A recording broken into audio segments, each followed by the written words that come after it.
tratamos no episódio passado a respeito do espaço litúrgico.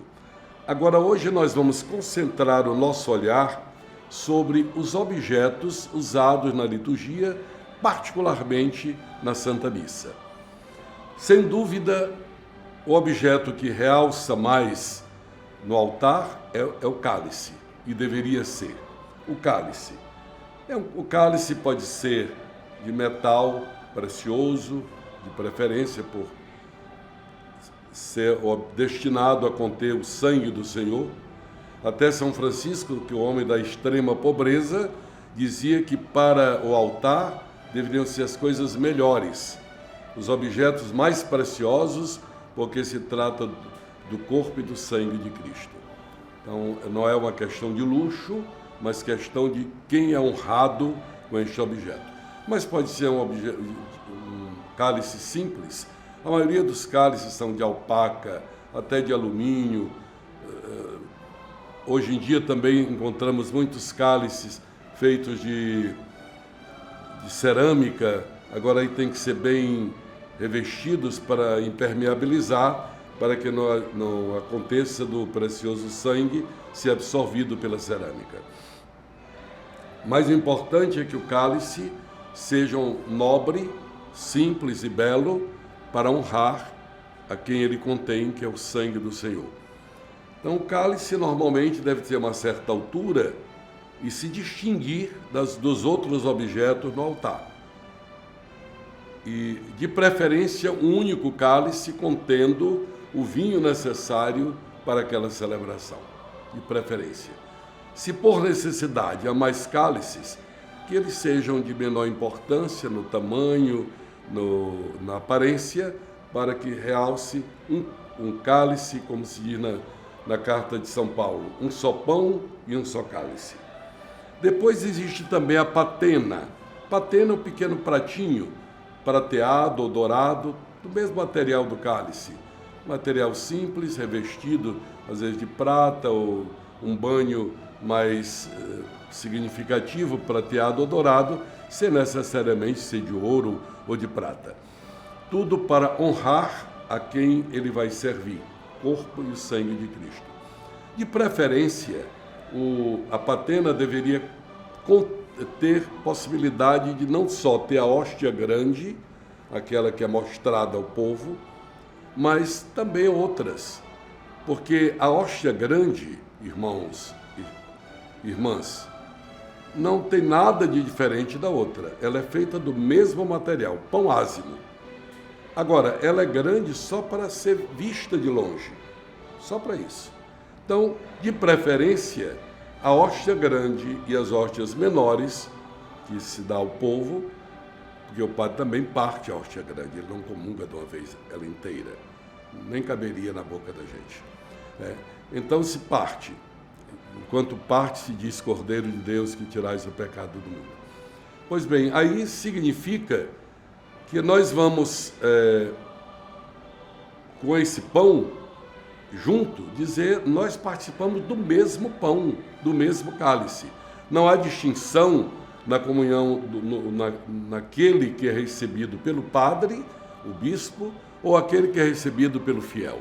É o mesmo Cristo, sem nenhuma distinção. O pão é maior para a visibilidade. O cálice está ali porque tem que ser repartido. De sorte que assim a patena, se é um pequeno número de fiéis, então o ideal é que todo o pão esteja ali dentro. Há também um outro objeto que o povo vê, que nós chamamos o cibório, ou âmbula. Ele parece com um cálice, às vezes aí nos antigos, tinha um pé e um bojo, uns com tampa, outros sem tampa. No passado, quase todos com tampa, para facilitar guardar no sacrário o que sobra da Santa Comunhão. Por exemplo, o cibório, a gente pergunta, de onde vem esse nome? Cibório vem de uma palavra latina chamada cibus, que quer dizer alimento. Ali se guarda o alimento sagrado que é o corpo do Senhor. Âmbula vem do verbo latino ambulare, quer dizer andar. É aquele objeto que contém as hóstias consagradas e que eu levo para distribuir aos fiéis na missa ou para distribuir aos fiéis que estão impedidos de ir à igreja pela saúde ou pela idade. Quer dizer, dessa forma, nós temos esse objeto que tem 2 nomes e que é colocado sobre o altar com a finalidade de conter as hóstias que nem todas cabem na patena. A forma ideal para uma âmbula é que ela seja baixa, para não competir com o cálice. O cálice deve aparecer como o elemento central ali de objeto para a celebração. E a âmbula deve receber as hóstias necessárias para aquela celebração. Eu vou ler, eu tenho na mão aqui a instrução geral do Missal Romano, para ninguém pensar que eu estou inventando. Aqui no parágrafo 85 se diz assim: é muito recomendável que os fiéis, como também o próprio sacerdote, que é obrigado a fazê-lo, que os fiéis recebam o corpo do Senhor em hóstias consagradas na própria missa e participem do cálice, nos casos previstos, para que também, através dos sinais, a comunhão se manifeste mais claramente como participação no sacrifício que está sendo celebrado. Estou lendo o documento oficial da Igreja chamado Instrução Geral do Missal Romano. Então, significa que não tem sentido nós consagrarmos numa missa mais do que o necessário, ou um pouco mais só do que o necessário para aquela missa. Se eu prevejo que vão comungar 200 pessoas, para que eu colocar 500 hóstias? Amanhã vai ter missa novamente, a não ser que seja para levar para uma capela onde não tem missa, a não ser que vá passar dias sem ter missa naquela igreja e que haja a celebração da palavra com a distribuição da comunhão.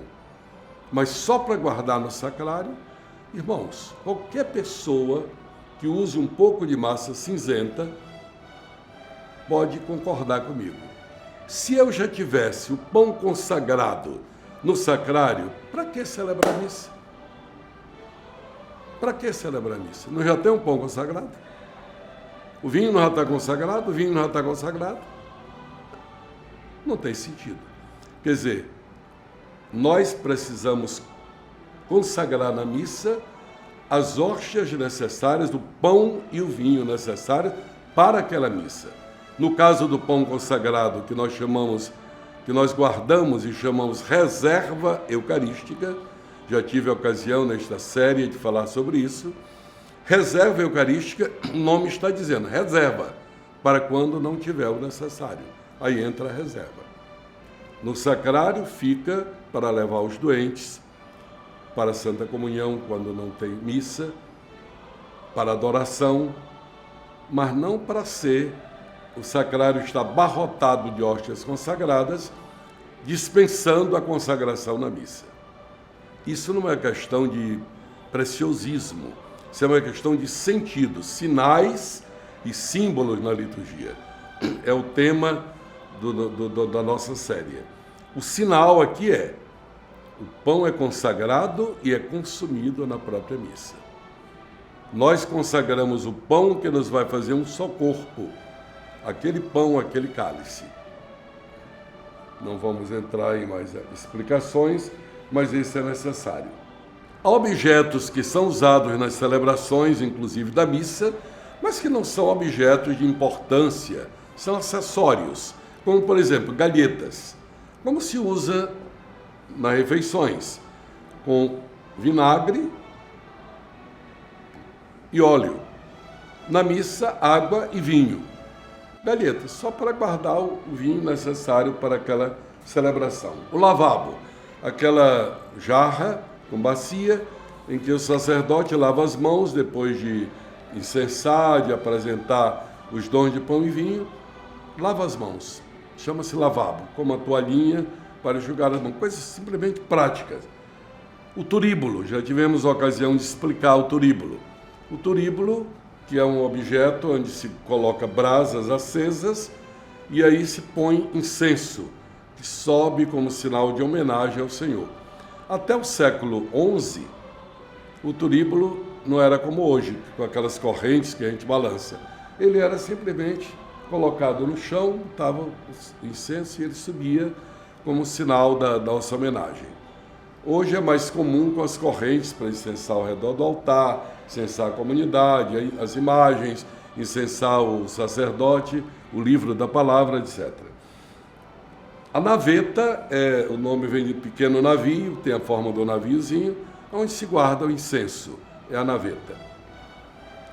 E já tivemos a ocasião também, outro episódio, de falar sobre o ostensório ou a custódia, que é um objeto que geralmente tem forma de sol, lembrando que Cristo é o sol da justiça, o sol da vida, onde se põe a hóstia consagrada para adoração e bênção. Por que o nome ostensório? Ostensório vem da palavra latina ostendere, que significa mostrar. Então é objeto para mostrar. Ostensório, ostendere, mostrar a hóstia consagrada. Chama-se também custódia. Por que o nome custódia para o mesmo objeto? Vem de outro verbo latino que nós chamamos custodire, que quer dizer guardar, né? Se ostensório é mostrar, custodire é guardar. Guarda a hóstia consagrada das intempéries do tempo e é mostrado ao povo. Há uma sineta, que é um símbolo de alegria, que chama atenção, não serve a não ser para isso, para chamar atenção e para, vamos dizer, potencializar a voz dos fiéis em momentos festivos, como o canto do Glória, na noite da Vigília Pascal e assim por diante. E os castiçais, que são objetos que podem ter formas as mais variadas, de acordo com o altar, de acordo com o ambiente, para colocar as velas, onde serão então consumidas durante a missa como sinal da nossa fé. Quer dizer, são objetos simples, acessórios, mas que estão presentes junto com o cálice, junto com a âmbula e etc., para os grandes momentos da nossa celebração. Nós vamos prosseguir na próxima semana com os nossos sinais e símbolos na liturgia com as vestes, roupas que os ministros ordenados e os leigos usam durante as celebrações. Então, prepare suas perguntas e, quem sabe, você vai ouvir respostas a respeito das vestes sagradas.